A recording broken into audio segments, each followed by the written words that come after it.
The studio audience of Jimmy Kimmel Live fell silent as Jimmy Kimmel leaned toward his microphone, his usual comedic charm replaced by an intense focus directed at the young woman seated across from him.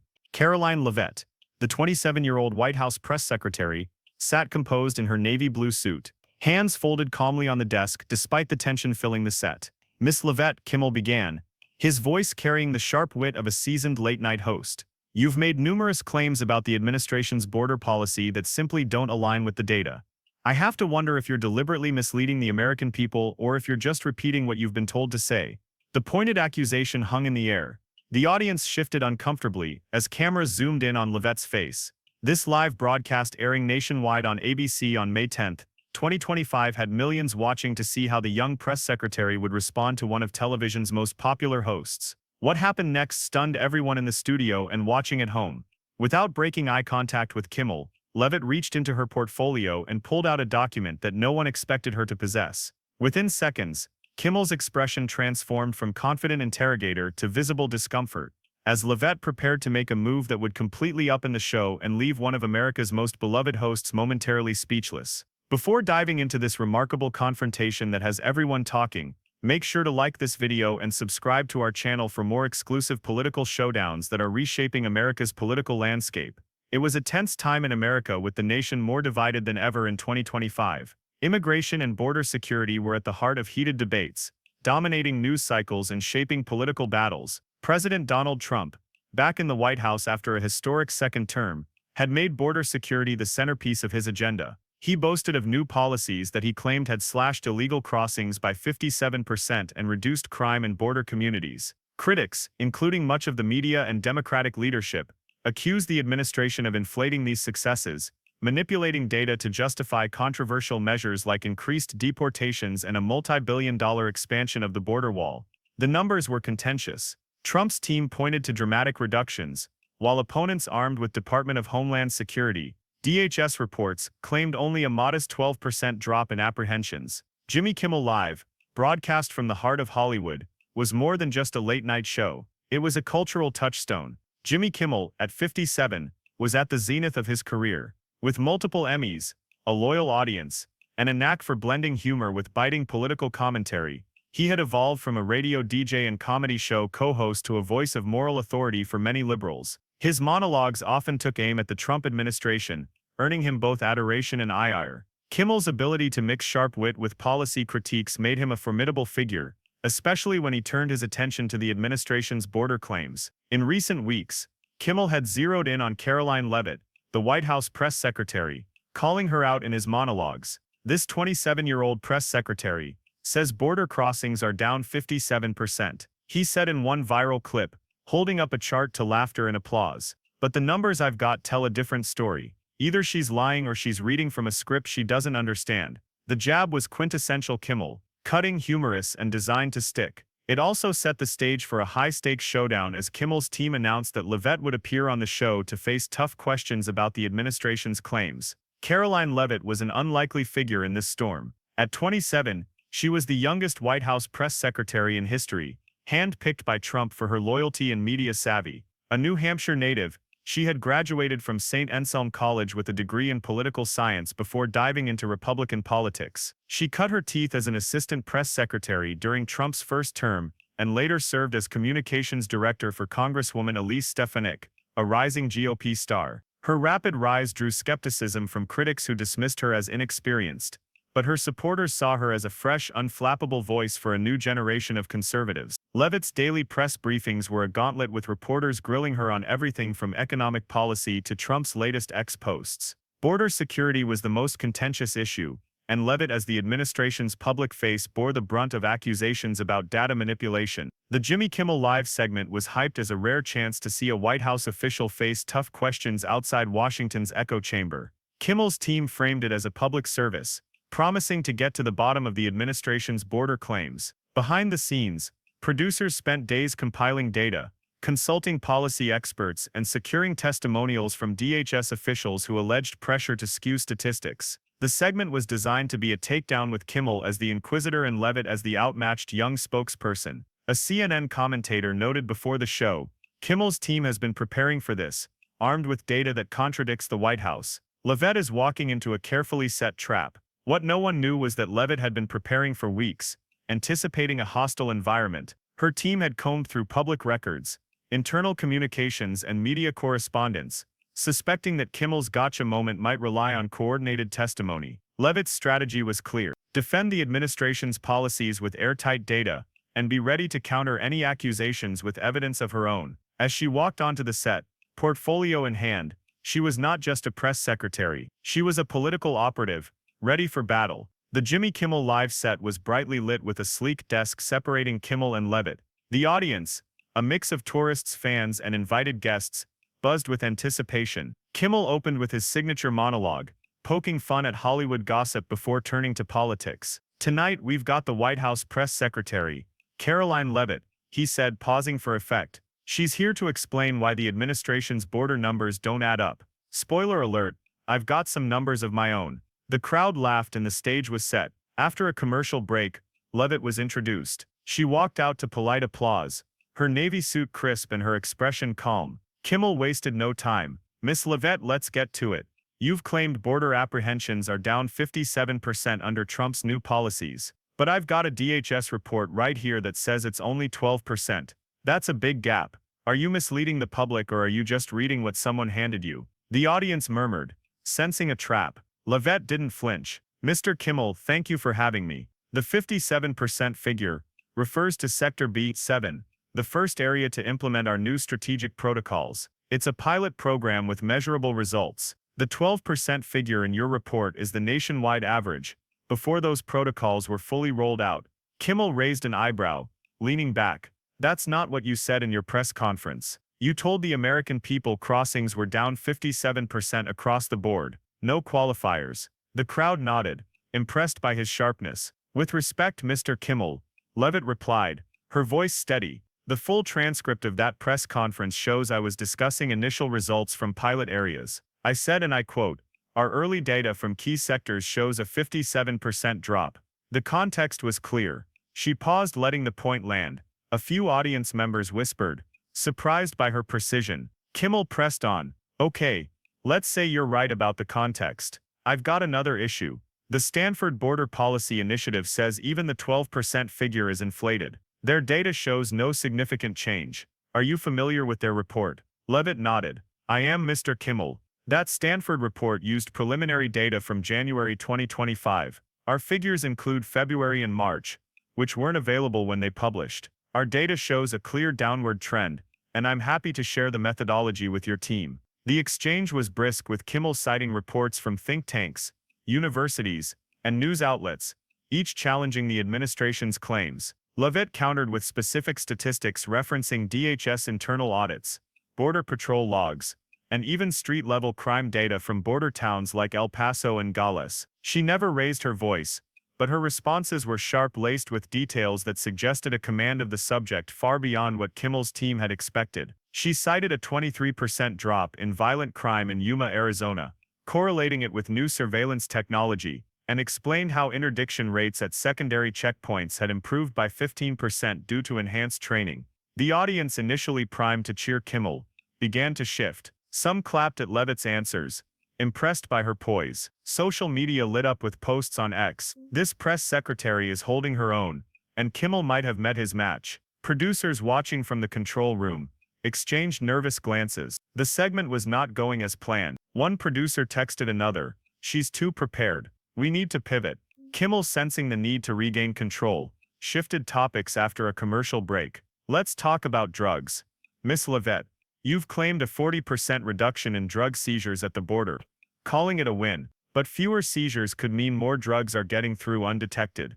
That's not a success. It's a failure. How do you spin that one?" Leavitt leaned forward slightly, her eyes locked on Kimmel. "Mr. Kimmel, we don't measure drug interdiction by seizures alone. That's a common misconception. We use multiple metrics: confidential informant reports, street price fluctuations, and interdiction rates at secondary checkpoints. For example, heroin prices in San Diego have risen 18% in the past 6 months, indicating a supply shortage. All of these metrics show a decrease in the total flow of drugs, not just what we catch at the border. Seizures are down because there's less to seize." Kimmel blinked, caught off guard. That's a convenient explanation. But I've got DEA officials, career people, not political appointees, who say the opposite. They're seeing more drugs, not less. How do you square that? The DEA analysis you're referencing uses a different methodology, Leavitt said, her tone even. It focuses on urban distribution patterns, not border inflows. Our model accounts for multivariate factors, including international supply chain disruptions caused by new trade agreements with Mexico. I can provide your team with our full analytical framework if you'd like. The audience was rapt. The usual late-night levity replaced by a courtroom-like intensity. Kimmel, known for his ability to pivot with humor, tried to lighten the mood. Okay, Miss Leavitt, you've got an answer for everything. Did you memorize a binder before coming here? The crowd chuckled, but Leavitt's response was measured. I prepared thoroughly, Mr. Kimmel. My job is to represent the administration's policies with facts. The American people deserve that. The crowd clapped again, some louder than before. Kimmel's smile tightened. He was losing the room, and he knew it. His producers, watching the audience's reaction, signaled for another commercial break to regroup. During the break, Leavitt sipped water, reviewing her notes. Kimmel conferred with his team, who handed him a new set of questions. Backstage, the atmosphere was tense. She's killing us with detail, one producer whispered. We need to hit her with something big. Kimmel nodded, flipping through a folder labeled DHS testimonials. He had saved his most damning evidence for the final segment, confident it would shift the narrative back in his favor. When the show resumed, Kimmel leaned in, his tone grave. Miss Leavitt, you've been very polished tonight, but let's cut to the chase. Your public statements about border security contradict data from career officials across multiple agencies. This isn't about interpretation, it's about honesty. I have here testimonials from 5 senior DHS officials, who say under oath they were pressured to revise data to support the administration's narrative. These are public servants who've risked their careers to tell the truth. What do you say to them? The audience gasped, the weight of the accusation sinking in. Cameras zoomed in on Leavitt, who took a slow sip of water, her expression unreadable. Kimmel leaned back, confident he'd landed a knockout blow. The control room buzzed with excitement. Producers knew this moment would go viral, with clips already being prepped for YouTube and X. The audience leaned forward, waiting for Leavitt's response. Leavitt opened her portfolio, her movements deliberate. Mr. Kimmel, I'm familiar with those testimonials. I anticipated you might raise them tonight. She pulled out a document, holding it up for the cameras. What I have here is a series of email exchanges between your production team and those 5 DHS officials, dated 2 weeks before their testimonials were finalized. Kimmel's smile faltered, a flicker of unease crossing his face. The audience went silent, the air thick with anticipation. These communications, Leavitt continued, her voice steady, obtained through a formal records request, show that your staff provided specific language for their testimonials, and suggested quite explicitly how data should be characterized to support a predetermined narrative. The studio erupted in murmurs. Kimmel adjusted in his seat, his fingers tapping the desk. That's a serious allegation. Miss Leavitt, you're saying my team coached whistleblowers. I'm saying the evidence speaks for itself, Leavitt replied, handing a thicker folder to a stagehand who passed it to Kimmel's team. I've prepared copies for you and your producers. You'll find highlighted passages where your lead producer Sarah Thompson writes, the language about data manipulation needs to be stronger to make the necessary impact on air. There's also a text message from you, Mr. Kimmel, to Regional Director Michael Hayes stating, your testimony needs to focus on policy disagreements framed as data manipulation. That's what will get viral traction. The audience was stunned, the silence broken only by whispers. Social media exploded with hashtags like #Leavitt's Kimmel and #Kimmel caught posts on X. Read, did Leavitt just expose Kimmel on live TV? And this is unreal. She brought receipts. Kimmel, his jaw tightening, tried to regain footing. You're grossly mischaracterizing standard communications. These officials came to us with concerns. We're journalists. It's our job to help them to tell their story. Leavitt's voice remained firm, her gaze unwavering. With respect, Mr. Kimmel, the timestamps and full message chain show your team initiated contact with these officials, not the other way around. The language clearly shows coaching on how to frame their experiences, not just amplifying concerns they raised. She turned to the audience, her tone measured, but commanding. I've also included documentation of meetings between these officials and 3 media outlets, CNN, MSNBC, and the New York Times, coordinated by your staff, before their whistleblower claims were filed. Kimmel's eyes narrowed, his usual humor absent. This is a distraction, Miss Leavitt. My team communicates with sources all the time. That's called investigative journalism. Leavitt didn't budge. Page 7 contains the full context of these exchanges. These weren't concerned whistleblowers seeking help. These were officials with known partisan affiliations approached, because as your producer wrote in an email to your research director, they could be convinced to provide the narrative we need. Most concerning, page 12 shows evidence that 2 of these officials, Maria Delgado and James Carter, received promises of future media consulting gigs with a production company linked to your show's parent network in exchange for their cooperation. That raises serious ethical and potentially legal questions. The revelation landed like a thunderbolt. Audience members gasped, and producers in the control room scrambled to process the implications. Exposed surged. Did Kimmel's team bribe witnesses? And Leavitt just dropped a nuke on live TV. Journalists watching from press rooms began filing breaking stories, their phones buzzing with notifications. The studio audience, once firmly in Kimmel's corner, was now divided, with some whispering in shock, and others clapping for Leavitt's audacity. Kimmel, recognizing the gravity of the moment, tried to pivot. Miss Leavitt, you've come here with a calculated political attack to distract from legitimate questions about your administration's policies. This might make for good television, but it doesn't address the substance of the data discrepancies we've raised. Leavitt didn't take the bait, her voice calm, but resolute.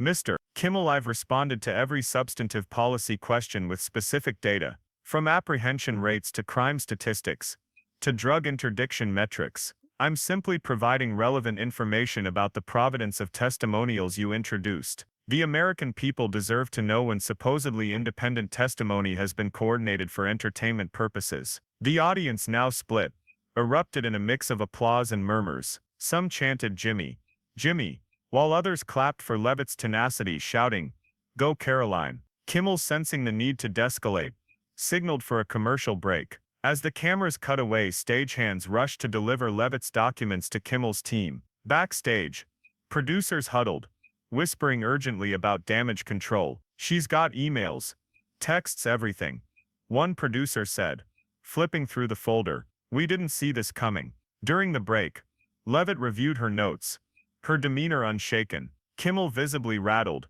conferred with his producers, who urged him to shift focus back to policy. Don't engage on the emails when advised. Make her defend the border stats again. Kimmel nodded, but his usual confidence was shaken. The audience, buzzing with excitement, speculated about what would happen next. Phones lit up as attendees posted live updates on X, with one viral post reading, "I'm at Kimmel's show," and Leavitt just flipped the script. "This is wild." When the show resumed, Leavitt addressed Kimmel directly, her tone respectful but firm. "Mr. Kimmel, I came here prepared to discuss policy differences honestly. I welcome substantive debate about border security approaches. Our data shows a 57% drop in Sector B7, a 12% national average, and a 40% reduction in drug flows based on multiple metrics. But I also came prepared to defend both the administration's integrity and my own. The American people deserve better than orchestrated political theater disguised as journalism." Kimmel, momentarily, without a quip, shifted gears, his voice softer. "All right, while my team looks at these documents, let's get back to the data. You say you've got comprehensive border security stats. Why don't you share them with us?" Leavitt nodded, pulling out a prepared presentation from her portfolio. "Thank you, Mr. Kimmel. I've compiled a detailed dataset addressing the questions raised tonight with full sourcing and methodological transparency." She walked the audience through charts projected on a screen behind her, showing apprehension rates by sector, crime statistics in border towns, and drug interdiction metrics. She explained how Sector B7's 57% drop was achieved through targeted patrols and AI-driven surveillance, how Yuma's crime rate fell 23% due to community policing, and how heroin price spikes signaled reduced supply. Her delivery was clear, authoritative, and accessible, turning the segment into a masterclass in policy defense. The audience listened intently, some taking notes on their phones. Ex-post praised her command. This is what a press secretary should be. And Leavitt schooling Kimmel on live TV. Kimmel, visibly impressed, despite himself, interjected with lighter questions to regain control. So, Miss Leavitt, do you ever get tired of defending these policies? I mean, you're 27. Don't you want to go have fun sometimes? Leavitt smiled, deflecting with grace. I love my job, Mr. Kimmel. Serving the American people is the most rewarding thing I could be doing. The crowd cheered, and Kimmel, for the first time, seemed to acknowledge her as a worthy opponent. Fair enough, he said, chuckling.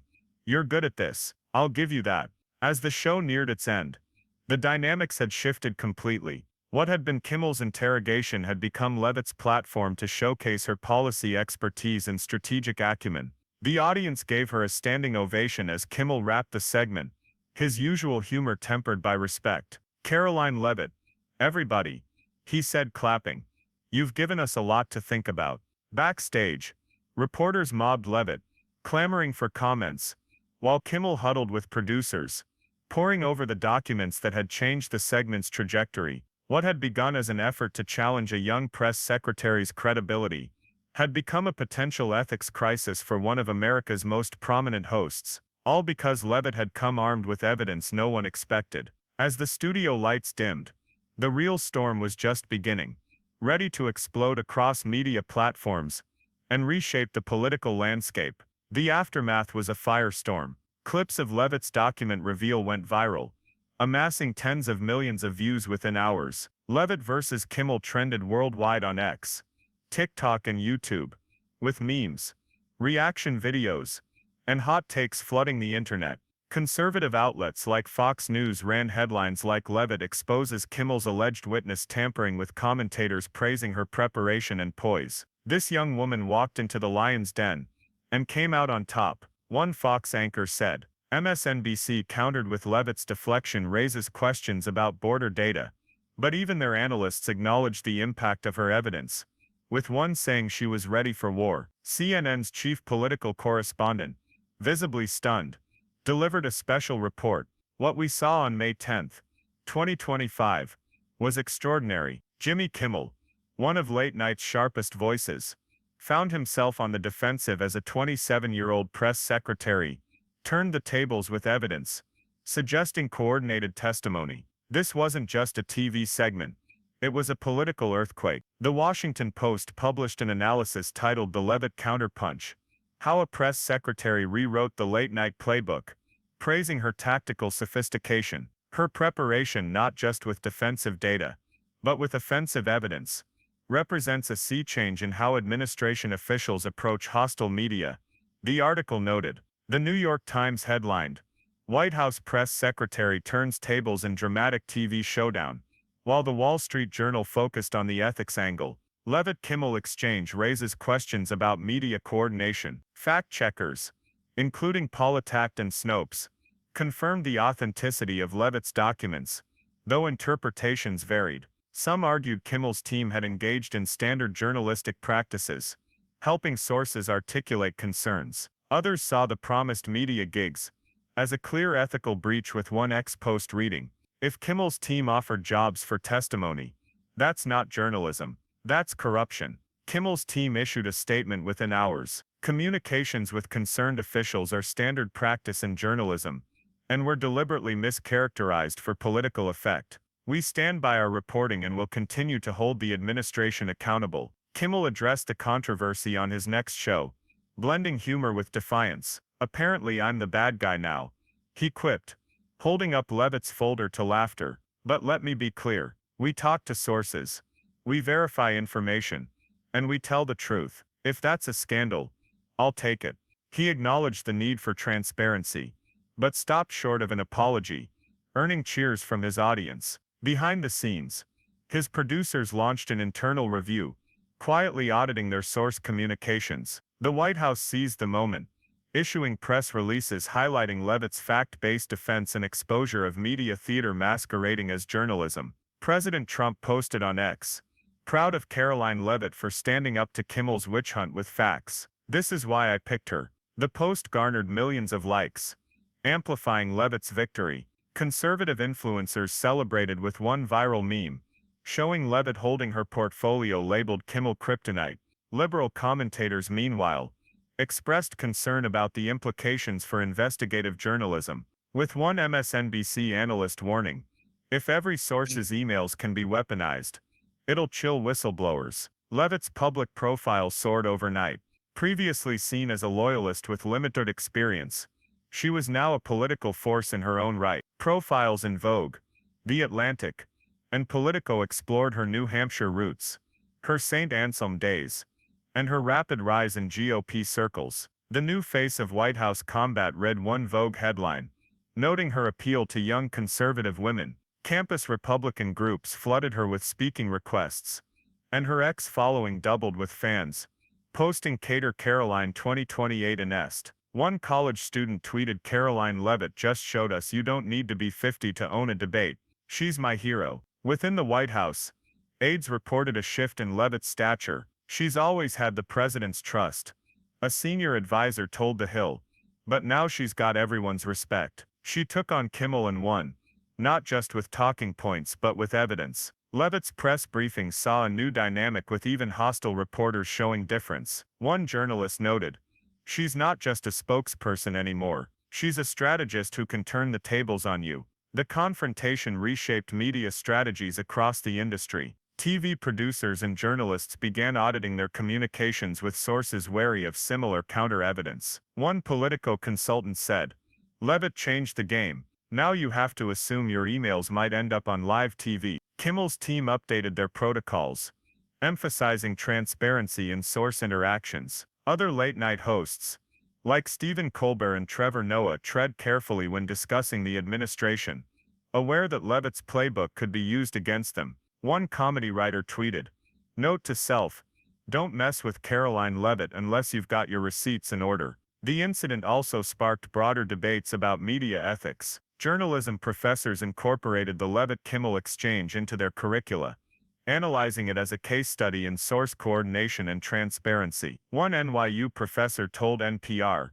"Leavitt exposed a gray area in how media outlets work with whistleblowers. It's not always pure altruism. There's often an agenda." Conservative think tanks hosted panels on media bias in the Trump era, citing Leavitt's documents as evidence of liberal overreach. Liberal outlets, meanwhile, doubled down on fact-checking the administration's border claims, determined to refocus on policy. 6 months later, Leavitt appeared on a prominent political magazine's 40 Under 40 list of rising stars. The profile began before her Jimmy Kimmel Live appearance. Karoline Leavitt was known for her youth and loyalty to President Trump. After dismantling one of late night's biggest stars with a folder of evidence, she became known for something else entirely: a new model of political effectiveness, blending policy expertise with strategic fearlessness. The article detailed her preparation, noting that she had spent weeks with a team of researchers, anticipating Kimmel's every move.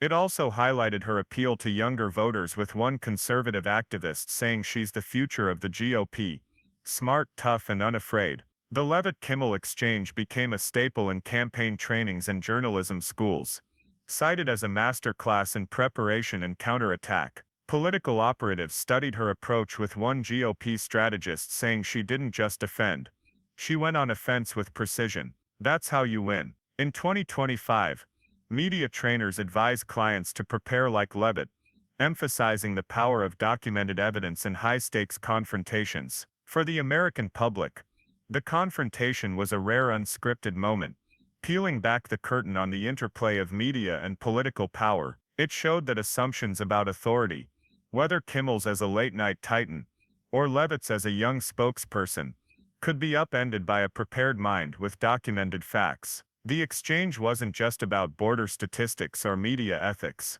It was about the evolving nature of influence in a polarized age, where truth, preparation, and strategy could shift the balance of power in an instant. Leavitt's legacy from that night endured. In subsequent appearances, she carried herself with quiet confidence, her portfolio always at hand. Reporters noted a new weariness in their questions, aware that she could produce a document to counter any narrative. Kimmel, meanwhile, bounced back with his trademark humor, but the incident left a mark. He referenced it in later monologues, joking, "I learned my lesson. Never underestimate a 27-year-old with a folder."